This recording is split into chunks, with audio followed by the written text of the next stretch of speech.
पंजाब की सरकार ने जितने वादे किए थे हर एक वादे पर पंजाब की सरकार विफल हुई है।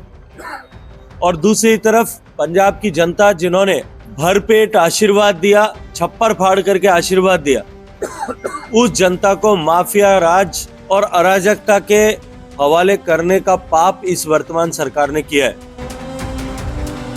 ਭਾਰਤੀ ਜਨਤਾ ਪਾਰਟੀ ਵੱਲੋਂ 2024 ਦੀਆਂ ਲੋਕ ਸਭਾ ਚੋਣਾਂ ਨੂੰ ਲੈ ਕੇ ਹੁਣੇ ਤੋਂ ਹੀ ਤਿਆਰੀਆਂ ਆਰੰਭ ਕਰ ਦਿੱਤੀਆਂ ਗਈਆਂ ਨੇ ਤੇ ਭਾਜਪਾ ਲੀਡਰਾਂ ਵੱਲੋਂ ਲਗਾਤਾਰ ਆਪਣੇ ਵਰਕਰਾਂ ਨਾਲ ਬੈਠਕਾਂ ਦਾ ਦੌਰ ਜਾਰੀ ਹੈ। ਪੰਜਾਬ ਦੇ 3 ਲੋਕ ਸਭਾ ਹਲਕਿਆਂ ਦੇ ਇੰਚਾਰਜ ਕੇਂਦਰੀ ਮੰਤਰੀ ਗਜਿੰਦਰ ਸਿੰਘ ਸ਼ੇਖਾਵਤ ਬਠਿੰਡਾ ਪਹੁੰਚੇ, ਜਿੱਥੇ ਉਹਨਾਂ ਸੂਬੇ ਦੇ ਅਹੁਦੇਦਾਰਾਂ ਤੇ ਭਾਜਪਾ ਵਰਕਰਾਂ ਨਾਲ ਮੀਟਿੰਗ ਕੀਤੀ। ਮੀਡੀਆ ਨਾਲ ਗੱਲਬਾਤ ਕਰਦਿਆਂ ਸ਼ੇਖਾਵਤ ਨੇ ਕਿਹਾ ਕਿ ਪੰਜਾਬ ਦੇ ਲੋਕਾਂ ਨੇ ਭਗਵੰਤ ਮਾਨ ਨੂੰ ਰਜੂਆ ਪਿਆਰ ਦਿੱਤਾ ਹੈ ਤੇ ਵੱਡੇ ਬਹੁਮਤ ਨਾਲ ਵਿਧਾਨ ਸਭਾ ਪਹੁੰਚਾਇਆ, ਪਰ ਭਗਵੰਤ ਮਾਨ ਵੱਲੋਂ ਕੀਤੇ ਗਏ ਵਾਅਦੇ ਪੂਰੇ ਨਹੀਂ ਕੀਤੇ ਗਏ, ਜਿਸ ਦਾ ਕਰਕੇ ਲੋਕਾਂ ਵਿੱਚ ਵੱਡਾ ਰੋਹ ਪੈਦਾ ਹੋ ਗਿਆ। ਨਾਲ ਹੀ ਸ਼ੇਖਾਵਤ ਨੇ ਕਿਹਾ ਕਿ ਕੇਂਦਰ ਸਰਕਾਰ ਹੀ ਪੰਜਾਬ ਦਾ ਭਲਾ ਕਰ ਸਕਦੀ है। मित्रों, 2022 में एक प्रतिक्रिया का वोट देते हुए पंजाब की जनता ने वर्तमान सरकार को आशीर्वाद दिया था और एक प्रचंड बहुमत के साथ में सरकार बनाने का अवसर प्रदान किया था। लगभग 1 साल का समय होने को आया है। पंजाब की सरकार ने जितने वादे किए थे हर एक वादे पर पंजाब की सरकार विफल हुई है।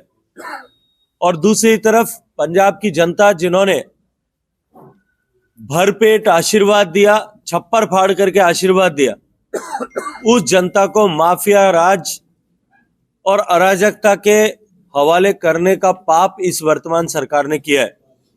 जिस तरह से लॉ एंड ऑर्डर सिचुएशन यहां डिप्लीट हुई है, जिस तरह से नित्य प्रतिदिन व्यापारियों, व्यवसायियों, कर्मचारियों को धमकी भरे हुए फोन आने लगे, एक्सटॉर्शन जिस गति के साथ में बढ़ा है,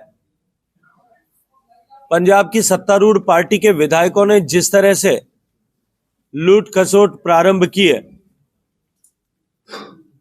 जिस तरह का माहौल पंजाब में बना है, पंजाब की जनता इस बात को महसूस करने लगी है कि हमसे कहीं ना कहीं कोई चूक हुई है। किसी भी चुनी हुई सरकार के प्रतिनिधियों के विरुद्ध छोटी मोटी नाराजगी होना स्वाभाविक होता है। व्यक्तिगत काम न होने के कारण से, व्यक्तिगत अपेक्षाएं पूरी न होने के कारण से। लेकिन किसी चुनी हुई सरकार के विरुद्ध इस तरह का आक्रोश का वातावरण बनना, और वो भी केवल 1 साल से कम समय में बनना, ये निश्चित रूप से इस बात का परिचायक है कि जनता ने भावावेश में उस समय प्रतिक्रिया में वोट दिया था। आज पंजाब की जनता, जो चर्चा मैं पंजाब के कार्यकर्ताओं से करता हूं, और जिस तरह के सूत्र मेरे पूरे पंजाब में पिछले चुनाव के समय निरंतर यहां रहने के चलते हैं, मैं विश्वास के साथ में कहता हूं कि जो भ्रांतियां भारतीय जनता पार्टी की विचारधारा के प्रति, भारतीय जनता पार्टी के नेतृत्व के प्रति जिस तरह की भ्रांतियां पंजाब के आम जन में खड़ी करने की कोशिश की गई थी, वो अब धूली दूसरित हो रही है, अपने आप समाप्त हो रही है, उनकी मिट्टी अब अपने आप हट रही है। और भारतीय जनता पार्टी के प्रति लोग अपेक्षा भाव से पिंडों में इसकी चर्चा करने लगे हैं कि स्थायी शासन अगर कोई दे सकता है, सुरक्षित पंजाब कोई दे सकता है, समृद्ध पंजाब यदि कोई बना सकता है, तो वो भारतीय जनता पार्टी बना सकती है। और हम सभी मिलकर के, भारतीय जनता पार्टी संगठन के सभी कार्यकर्ता, सारे नेता, सभी वरिष्ठ लोग यहाँ बैठे, हम सब मिलकर के माननीय मोदी जी की सरकार बनाने और यहाँ पंजाब में कमल खिलाने के लिए हम सब लोग मिलकर के काम करने के लिए संकल्पबद्ध। बहुत बहुत धन्यवाद। सबसे बड़ा सवाल यह है कि देहात में जाने के लिए खास करके बीजेपी को पंजाब में शहरी पार्टी माना गया है, फाजिलका और पठानकोट को छोड़ के देहात में जाने के लिए आपके क्या प्रयास रहे? देखिए, मैंने अभी विस्तार से आपके सामने इस विषय को रखा है कि हम कार्यकर्ताओं के आधार पर, संगठन के आधार पर, सदस्यों के आधार पर काम करने वाली पार्टी है। जो आज पंजाब में परिस्थिति है, वो परिस्थिति आज से 30 साल पहले देश के अधिकांश प्रांतों में थी।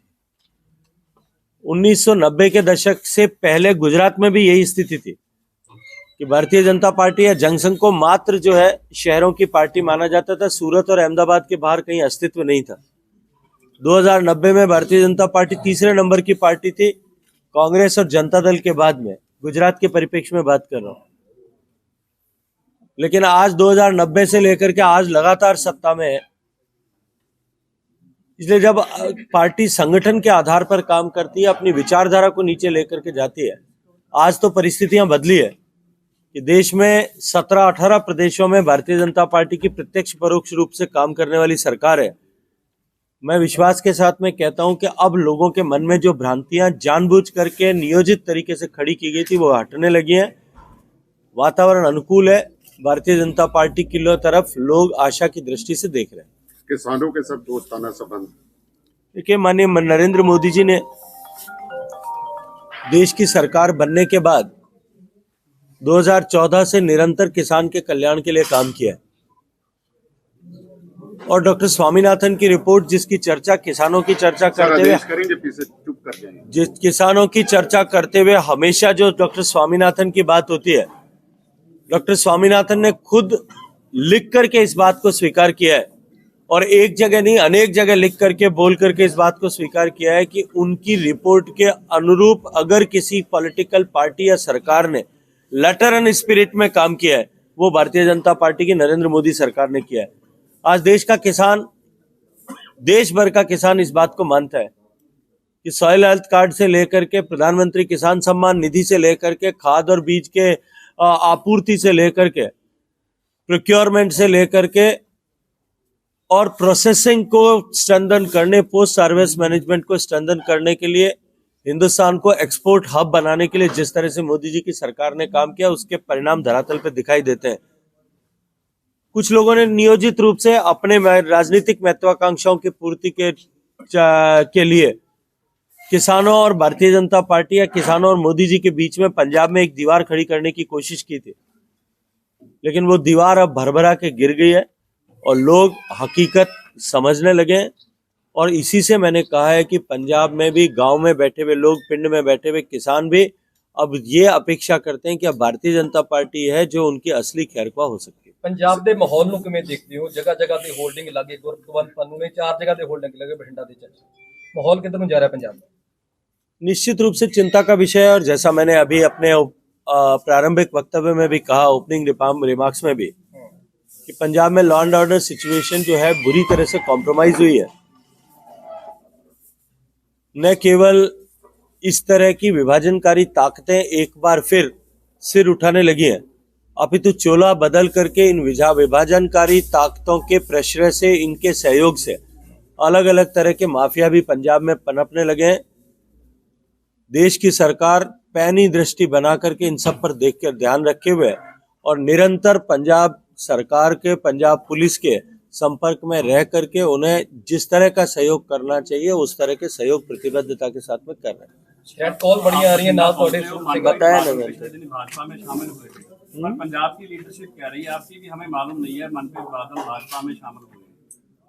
देखिए, ऐसा है, ये संभव नहीं होता है कि भारतीय जनता पार्टी जैसी पार्टी में कि किसी को जानकारी नहीं है। और जो जग जाहिर है, भारतीय जनता पार्टी के राष्ट्रीय अध्यक्ष ने, भारतीय जनता पार्टी के गृह मंत्री जी सबकी अनुमति से अगर किसी को ज्वाइन किया है तो उसके लिए ये कहना मैं नहीं मानता कि उपयुक्त होगा कि हमें जानकारी में नहीं है।